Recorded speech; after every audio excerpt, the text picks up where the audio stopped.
आध्यात्मिक ज्योतिष चैनल के सभी दर्शकों को मेरा नमस्कार।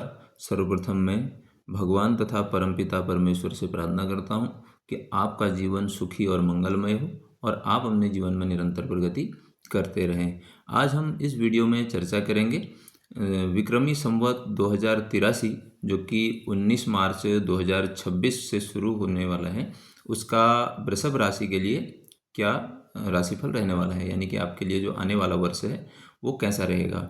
तो वीडियो प्रारंभ करने से पूर्व मैं आप लोगों से निवेदन करना चाहूँगा कि आप मेरे YouTube चैनल आध्यात्मिक ज्योतिष को सब्सक्राइब कीजिए और नोटिफिकेशन बेल को आप ऑन कर लीजिए, क्योंकि इससे जब भी मैं वीडियो अपलोड करूँगा चैनल पे तो वो आप तक पहुँच जाएगा।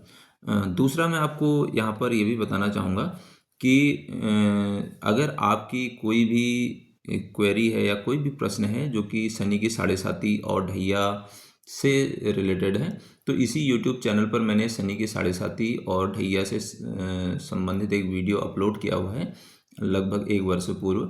तो उसमें आपके जो भी साढ़े साती से संबंधित जो भी प्रश्न होंगे, जो भी आपकी शंकाएं होंगी, उनका यहाँ पर समाधान आपको मिल जाएगा।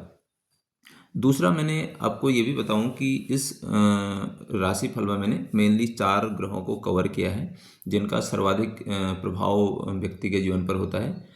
वो है शनि और गुरु, राहु और केतु। जो अन्य ग्रह हैं वो जल्दी जल्दी राशि परिवर्तन कर लेते हैं, तो इसलिए उनका प्रभाव थोड़ा सा कम होता है। तो इस वीडियो में मैंने यानी जो भी मैं राशिफल दे रहा हूँ उसमें 4 ग्रहों को मेनली मैंने कवर किया है और इसका सर्वाधिक प्रभाव जीवन में व्यक्ति के पड़ता है।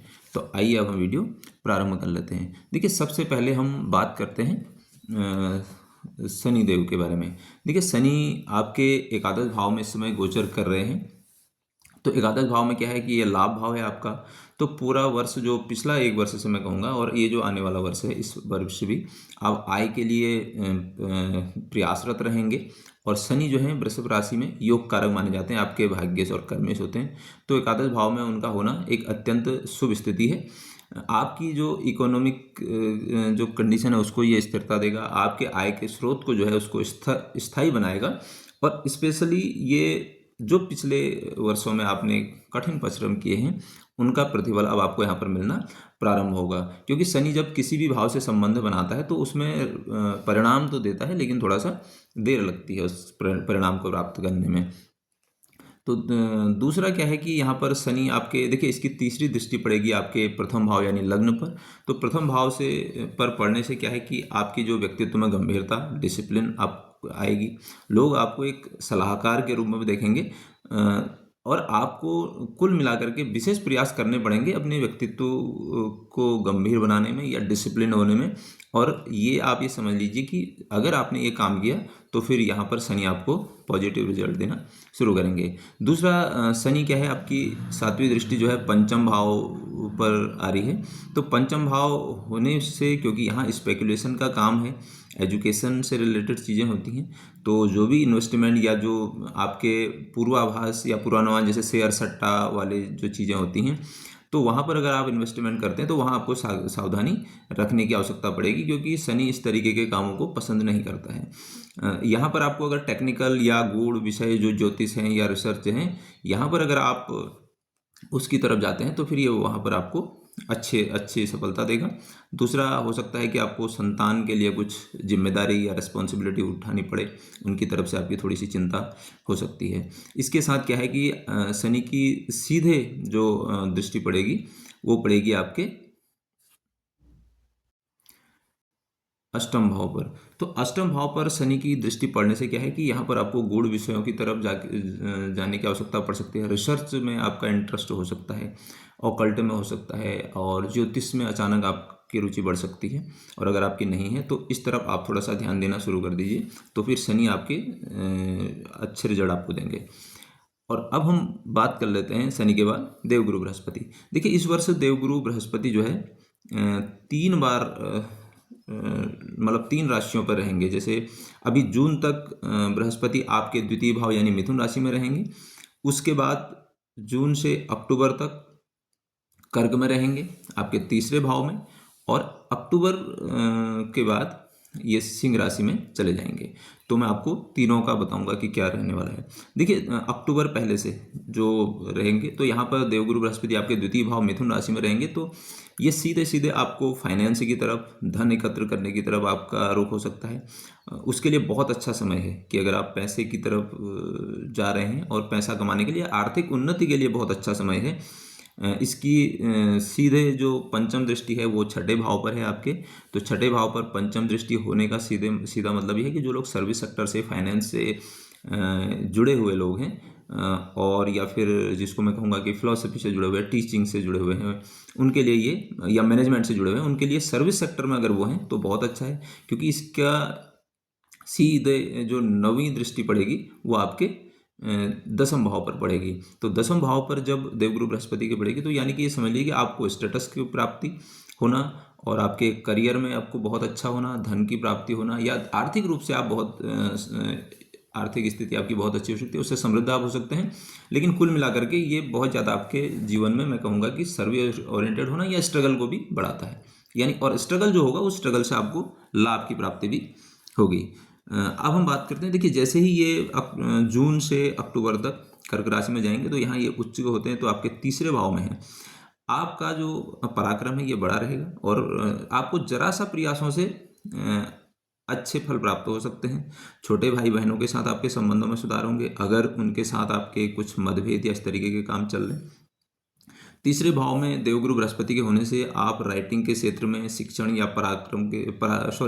परामर्श के क्षेत्र में है, या काउंसलिंग करते हैं आप, है ना, उसके लिए बहुत अच्छा है आपके लिए। और मीडिया के जो फील्ड से जुड़े हुए हैं उनका बहुत अच्छा है। इस समय एक चीज़ और होगी कि आपकी छोटी छोटी यात्राएं हो सकती हैं, और धर्म से जुड़ी हुई आपकी यात्राएं होने की संभावनाएं हैं। कम्युनिकेशन आपका बहुत अच्छा होगा, संप्रेषण जो कौशल है आपका ये निखर के आएगा, और जो यात्राएं होंगी आपकी वो भी यहाँ पर लाभदायक होने वाली हैं। धर्म से जुड़ी हुई चीज़ों में आपकी रुचि यहाँ पर बढ़ने की संभावना है।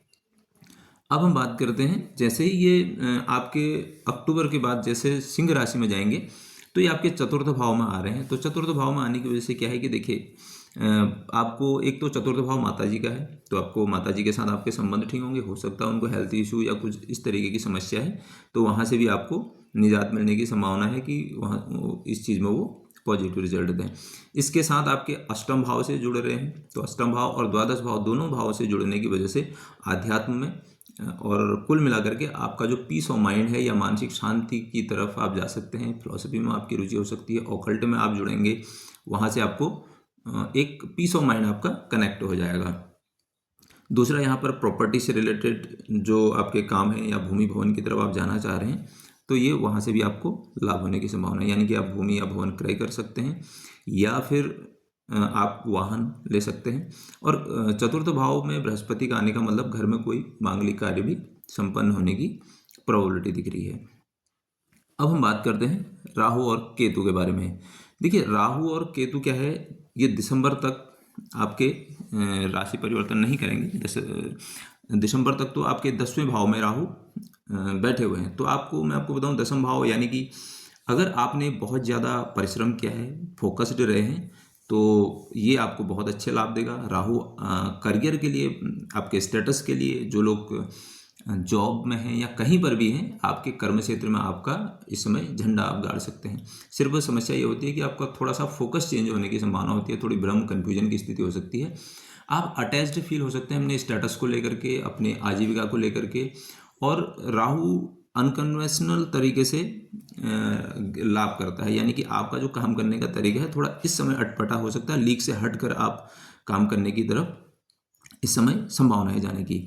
दूसरी, आप जो आपकी कार्यशैली है उसमें आप टेक्नोलॉजी को भी ऐड कर सकते हैं। अच्छा, केतु का चतुर्थ भाव में होना, ये दिसंबर में 26 तक की बात बता रहा हूँ, तो ये कहीं ना कहीं आपके पीस ऑफ माइंड को या मानसिक जो एक स्वास्थ्य है उसको प्रभावित कर सकता है। आपको मानसिक शांति आसानी से नहीं मिलेगी, और अगर आपका मेडिटेशन से, ऑकल्ट से, ध्यान से, इन चीज़ों में आपका इंटरेस्ट है, रिसर्च में है, ज्योतिष से आप जुड़े हुए हैं, तो फिर यहाँ पर आपको विशेष दिक्कत नहीं होगी। नहीं तो चतुर्थ भाव में जब केतु है तो माता जी के साथ आपके संबंधों को थोड़ा खराब कर सकता है, या फिर माता जी को स्वास्थ्य से संबंधित समस्याएं यहाँ पर ये दे सकता है। दिसंबर के बाद देखिए राहु फिर राशि परिवर्तन करेंगे। राहु आपके 9वें भाव में और केतु आपके तीसरे भाव में। तो वर्ष के जो अंत में है, यानी कि राहु आपके भाग्य भाव में प्रवेश करेगा, तो ये लंबी यात्राओं के लिए हो सकता है, और धार्मिक यात्राएं स्पेशल, और गंगा स्नान की तरफ आप जा सकते हैं। और इसके साथ ही साथ क्या है कि धर्म के प्रति आपका अचानक से एक रुख हो सकता है, और वो रुख क्या होगा कि जिसमें शो ऑफ होता है, जिसमें दिखाना होता है, यानी कि जैसे कांवड़ यात्रा है, या फिर कहीं और कोई यात्रा जिसमें कि शो ऑफ होता है मंदिरों में जाने का। ये मेडिटेशन या उसकी तरफ नहीं होता है, क्योंकि राहु का मेन काम जो है शो ऑफ होता है। हायर एजुकेशन के लिए हो सकता है, विदेश यात्रा आप कर सकते हैं इस समय।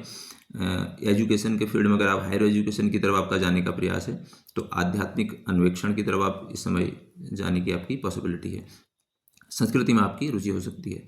केतु का तीसरे भाव में जाना ये आपके पराक्रम को बढ़ाएगा, बहुत ज़्यादा आप पराक्रमी इस समय हो जाएंगे। बट एक चीज़ और भी होता है कि तीसरे भाव में जब केतु जाएगा, तो ये आपके कम्युनिकेशन को थोड़ा मिस्टीरियस बना सकता है, कि जो आप कम्युनिकेट करें या जो आप संप्रेषण लोगों तक अपनी बात पहुंचाएं, वो लोगों को आसानी से समझ में ना आए।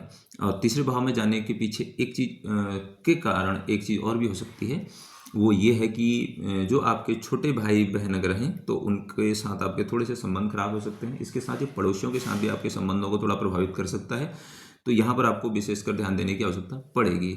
तो यहाँ पर क्या है कि देखिए, तीसरे भाव में केतु है, तो जो आपके छोटे भाई उनका बिहेवियर थोड़ा सा अचानक चेंज हो सकता है, उनको हेल्थ इश्यू आ सकते हैं। तो करना क्या है कि अगर बिहेवियर थोड़ा सा हो सकता है चेंज हो, तो आपने उसको लेट गो करना है, यानी ध्यान नहीं देना उस तरफ। और इसके साथ हो सकता है कि उनका ऑकल्ट या रिसर्च या इन चीज़ों में या ज्योतिष में उनका रुचि हो जाए। और नवम भाव में राहु होने की वजह से आपने ध्यान ये रखना है कि बहुत ज़्यादा ऑब्जर्व आपको करना पड़ेगा धर्म या उससे, या गुरु के चुनाव में हो सकता है किसी गलत गुरु के उसमें आप अनुसरण करें, और फिर जिसका आपको बाद में नुकसान हो। और कुल मिलाकर के मैं आपको बताऊँ, जो विक्रमी संवत 2083 है आपके लिए, ये बहुत अच्छा समय है। मेष राशि की तरह आपके ऊपर तो कोई 7.5 का प्रभाव है नहीं, बल्कि शनि यहाँ पर बहुत अच्छी स्थिति में है, आपके एकादश भाव में है, 10 मेष और 9 मेष होकर के। बस एक ही चीज़ है कि आपने डिसिप्लिन बहुत वे में रहना है, वर्कहोलिक होकर काम करना है, निरंतर, यानी धीमे और निरंतर रूप से आप प्रगति करते रहेंगे। आलस्य में आप न रहें, क्योंकि जैसे ही आप आलस्य में जाएंगे, तो फिर ये दिक्कत आपको करनी शुरू कर देगा। गुरु का उच्चत्व आपको सक्रिय रहेगा गुरु के साथ, क्योंकि गुरु आपके बहुत अच्छे होने वाले हैं। इसके बाद तीसरे में आएंगे, तो उस समय आपके विवाह भी होने की संभावना है, जो मैं आपको थोड़ा सा शुरू में बताना भूल गया। तो विवाह होने की संभावना है, ये आपके जून के बाद से एक चांस है कि उस समय आपके विवाह की तरफ भी आप जा सकते हैं। और आपका जो जून से अक्टूबर ये वाला समय अच्छा है, अनुबंध या जो आपने इन्वेस्टमेंट किया है वो आपको लाभ देना शुरू करेंगे। कुल मिलाकर के ये साल आपके लिए ठीक जाएगा। और जो भी मैंने राशि के हिसाब से आपको इसमें बताया है कि ये ऐसे होने की संभावना है, अगर आपका नेचर उस प्रकार का नहीं है, तो उस प्रकार की गतिविधियों को आप अपने उसमें जोड़ना शुरू कर दीजिए, तो फिर आपकी समस्याएं काफ़ी हद तक दूर हो जाएंगी। आपने इतने ध्यान से मुझे सुना, इसके लिए आपका बहुत बहुत धन्यवाद।